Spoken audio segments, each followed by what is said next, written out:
With young girls, nature seems to have had in view what, in the language of the drama, is called a striking effect.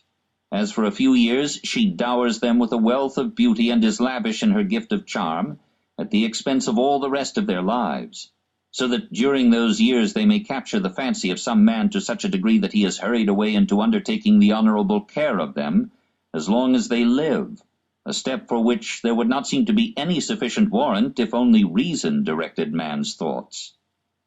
Here as elsewhere nature proceeds with her usual economy, for just as the female ant after fecundation loses her wings, which are then superfluous, nay, actually a danger to the business of breeding, so after giving birth to one or two children a woman generally loses her beauty, probably indeed for similar reasons.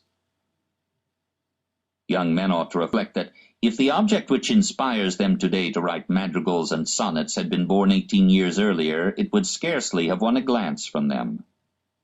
After all, men are much more beautiful in body than women.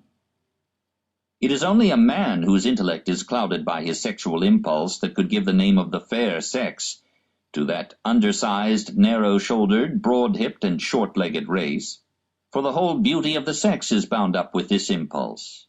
Instead of calling them beautiful, there would be more warrant for describing women as the unaesthetic sex. Neither for music, nor for poetry, nor for the fine arts have they really and truly any sense of susceptibility. It is a mere mockery if they make a pretense of it in order to assist their endeavor to please. They are incapable of taking a purely objective interest in anything.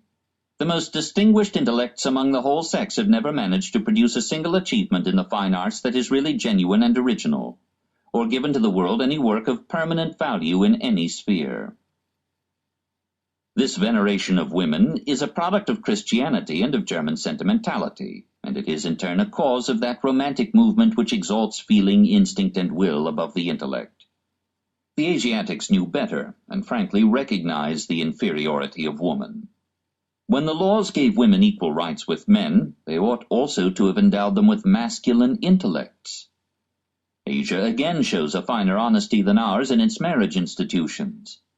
It accepts as normal and legal the custom of polygamy, which, though so widely practiced among us, is covered with the fig leaf of a phrase. Where are there any real monogamists? And how absurd it is to give property rights to women. All women are, with rare exceptions, inclined to extravagance, because they live only in the present, and their chief outdoor sport is shopping. Women think that it is men's business to earn money and theirs to spend it. This is their conception of the division of labor.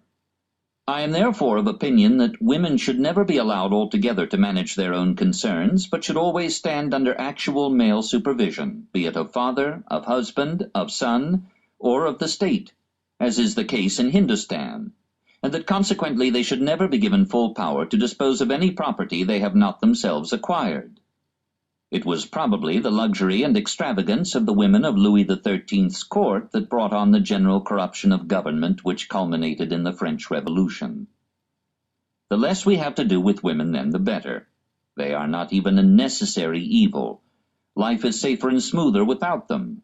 Let men recognize the snare that lies in women's beauty, and the absurd comedy of reproduction will end.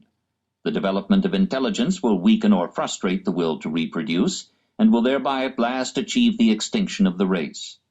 Nothing could form a finer denouement to the insane tragedy of the restless will. Why should the curtain that has just fallen upon defeat and death always rise again upon a new life, a new struggle, and a new defeat? How long shall we be lured into this much ado about nothing, this endless pain that leads only to a painful end? When shall we have the courage to fling defiance into the face of the will, to tell it that the loveliness of life is a lie, and that the greatest boon of all is death?